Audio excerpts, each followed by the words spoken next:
ఖచ్చితంగా విజిట్ చేయాలి, ఖచ్చితంగా ఎంజాయ్ చేయాలని అనుకుంటున్నాను. ఎవరైతే మన వైజాగ్ పీపుల్ కాకుండా బయట వాళ్ళు ఉంటారో వాళ్ళందరూ ఇక్కడికి వచ్చి చూడలేరు కాబట్టి మన యూట్యూబ్ ఛానల్ ద్వారా మీరు ఇక్కడ జరిగిన ఫ్లవర్ షోని మొత్తం క్లియర్గా చూడొచ్చు.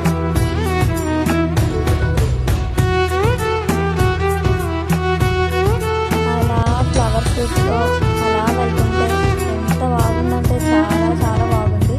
చూడండి, ఇక్కడ ఇసుకలో ఆర్ట్ పెట్టారు శాండ్తో. దట్టు చూడండి ఎంత బాగుందో. ఈ ఆర్ట్ అయితే సూపర్ ఉంది. ఎవరు చేశారు? అసలు ఆర్ట్ చేసిన వాళ్ళని చాలా మెచ్చుకోవాలి. ఇంత టాలెంట్ ఉంది చాలా అసలు. చూసారా, ఇక్కడైతే ఫ్లవర్స్ డెకరేషన్ అండ్ మధ్యలో విఘ్నేశ్వరుడి బొమ్మ పెట్టారు.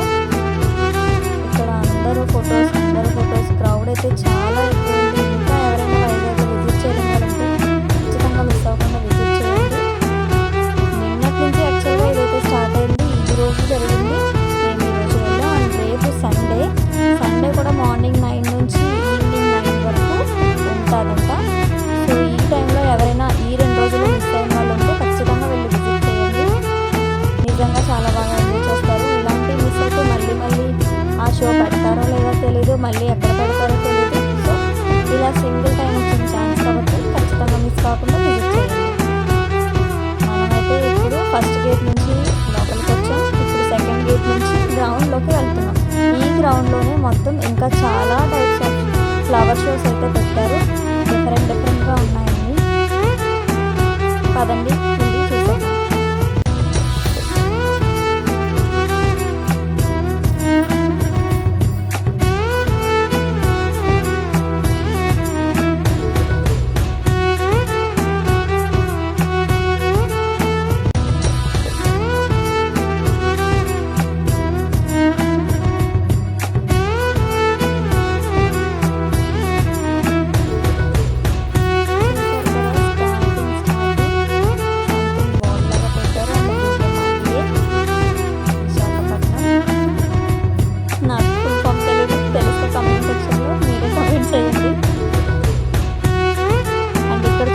క్రొకోడైల్ని కాలీఫ్లవర్తో చేశారు. అండ్ ఇక్కడ మన సింహాచల స్వామి విగ్రహం అయితే పెట్టారు ఫ్లవర్స్తో. అండ్ ఈ క్రొకోడైల్ చూడండి కాలీఫ్లవర్స్తో ఎంత బాగా చేశారో. నేను ఇది మీకు బాగా కనిపించడం కోసం జూమ్ చేస్తున్నాను కూడా. అండ్ టంగ్, టీత్, ఐస్ ఎంత బాగా డిజైన్ చేశారు కదా. నాకైతే చాలా నచ్చింది. రియల్ టైంలో చూసినట్టు ఇంకా బాగుంది. మరి వీడియోలో ఎక్స్పీరియన్స్ ఎలా ఉందో నాకైతే తెలియదు. ఇది బటర్ఫ్లై అయితే చాలా బాగుంది. ఇక్కడ ఉన్న అన్నింటిలో నాకు ఏదైనా ఎక్కువ నచ్చిందంటే అది ఈ బటర్ఫ్లై మాత్రమే. బటర్ఫ్లై చాలా కలర్ఫుల్గా ఉంది. అండ్ నెక్స్ట్ ఫ్లవర్స్తో కప్పులు పెట్టారు, ఈ మష్రూమ్స్ పెట్టారు. ఇదైతే క్యూట్గా చాలా బాగున్నాయి. చూసారు కదా ఎవరో అన్న దాని కింద కూర్చొని ఫొటోస్ తీసుకున్నారు. అండ్ బ్యాక్ సైడ్ చూడండి ఒక అమ్మాయి అబ్బాయి ఇద్దరు కూర్చొని ఉన్నారు. అది కూడా చాలా బాగుంది. అలా వెళ్తూ ఉంటే ఇక్కడ క్రౌడ్, అక్కడ ట్రీస్, ఆ ట్రీస్కి లైట్స్ చాలా బాగున్నాయి. మేము ఇంకా కొంచెం ఎర్లీగా స్టార్ట్ అయ్యాం. చీకటి అయ్యే వరకు ఉండలేదు, ఎందుకంటే మాకు కొంచెం లాంగ్ అని. సో లైటింగ్స్ అయితే ఇంకా పెట్టలేదు. మేము ఉన్న టైంకి అప్పుడప్పుడే కొంచెం ఆన్ చేస్తున్నారు. చూడడానికి ఇప్పుడు కూడా బాగానే ఉంది. ఫుల్ లైటింగ్ వచ్చింటే ఇంకా బాగుండేది. బట్ అప్పటి వరకు మేమైతే స్టే చేయలేదు. అండ్ ఇది చూసారు కదా, విఘ్నేశ్వరుని కూరగాయలతో చేశారు. ఇది కూడా చాలా బాగా చేశారు.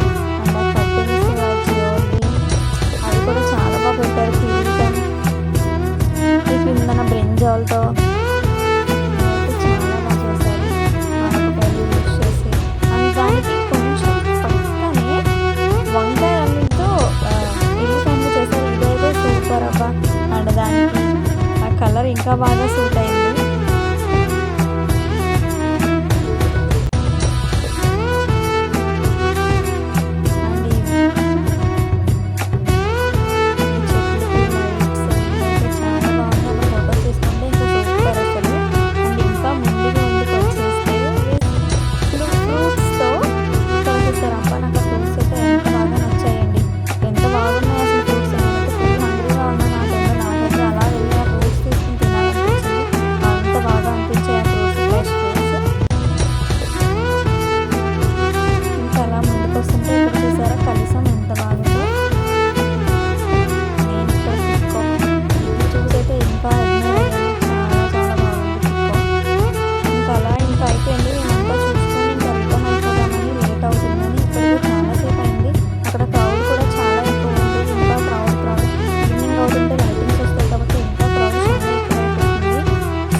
గుర్తుపట్టండి. ఈ స్తంభం చూసి ఇది ఏంటో నాకు కామెంట్ సెక్షన్లో కామెంట్ చేయండి. దీన్ని చూస్తే మీకు ఏం గుర్తొచ్చింది?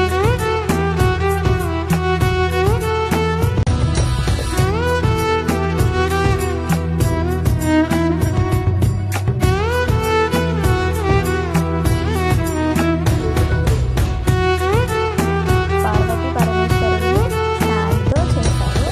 క్రాఫ్ట్ చాలా బాగుంది. ఇది చూపిద్దామని ఇక్కడికి వచ్చాను. నేను ఇది ఫస్ట్ కవర్ చేయలేదు.